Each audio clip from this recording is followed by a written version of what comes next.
Herkese salam. OTK-nın 5-ci siniflər üçün etdiyi ingilis dili testinin izahını verəcəm indi. 5-ci siniflərə gəlin baxaq görək nə düşüb. 51-ci sualdan başlayıram. Hansı heyvan deyil? Bütün variantlarda heyvanlardan danışılır. Bir dənə B variantı Sandcastle qum qalası deməkdir. Hansı ki dənizin qırağında qumdan qala tikirik. Həmin o qum qalasına söhbət gedir. C variantı sloth ərincək deməkdir. O ərincək heyvanlar var onlardır. D variantı elephant fil, D variantı hippo begemot, A variantı iguana ilə iguana.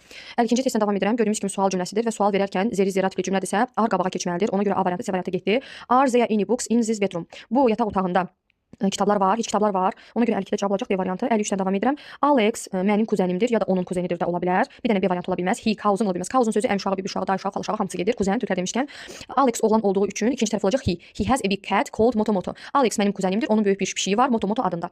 53A. 54-də baxıram. İngilis dili qlobal dildir. Amma bu uşaqlar yerli spikerlər kimi İngiliscə bu tələbələr ingilislər kimi, yəni yerli spikerlər deyirlər. Yəni ingilislər kimi yerli danışanlar deyirlər də, yerli spikerlər deyirlər.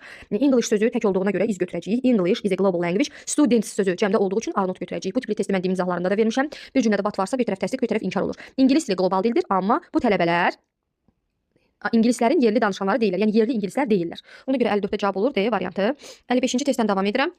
Düzgün cavabı seçin. I am a teacher. Bəli, düzgündür. 2-də they are-dan e-book verib. Vardır bir kitab. There is e-book olmalıydı. 3-cüdə the girls are olmalıydı. Qızların xəbəri are olmalıydı. 4-cüdə vardır çoxlu adamlar parkda, düzdür. Cavab olacaq 1-4. 56-cı testdən davam edirəm. Are you good at playing piano? Sən piano çalmaqda yaxşısan. Biz bilirik ki, you-nun xəbəri are olur. Sən piano çalmaqda yaxşısan. Yes, I am. Bəli, eləyəm. Əgər no yazılsaydı, no, I am not seçəcəkdik.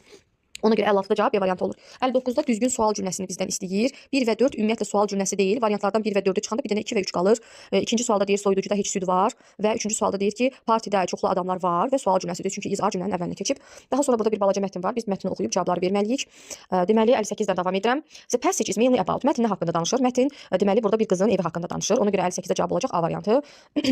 59-da deyir ki, Sara'nın balkonu nəyə görə onun üçün vacibdir? Ona görə ki, mətnin içində deyir ki, Sara öz bitkilərini balkona qoyur. Ona görə 59-da cavab D variantıdır. Bu da yuxarıdan 1, 2, 3, 4, 5, 6-cı cümlədə yazılıb. 60-cı sualda isə deyir ki, yanlış olan, mətnin içində yanlış olan variantı seçin. Yəni mətndə o haqqda danışmır, yanlış bir fikir deyir.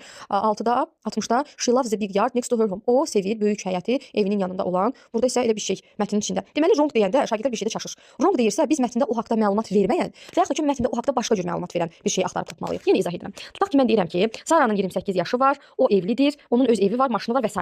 Mən heç qeyd eləmədim axı Sara'nın uşağı var. Və sən mətnin içində seçirsən ki, Sara'nın uşağı var. Şagirdə soruşam niyə elə seçmisən? Deyir ay müəllim axı dedi evlidir. Olmaz. Mətndə sənin uşağın haqqında heç nə danışmamışamsa sən cavab olaraq seçə bilmərsən ki, onun uşağı var. Yəni burada wrong deyəndə biz seçməliyik mətndə tam əksini deyir və yaxud da ki, mətndə o haqqında heç bir məlumat vermir. Ona görə də burada cavab 60-da olacaq A variantı. Çünki B, C, D, hamısını orada deyir. Bugünkü test izahım bu qədər. OTK-nın 5-ci sinif üçün olan test idi. Çətin test deyildi, normal 5-ci sinif səviyyəsinə uyğun test idi. Əgər bu video sizin üçün faydalı oldusa kanalıma abunə olmağı, başqalarıyla bölüşməyi unutmayın. Sağ olun, hələlik.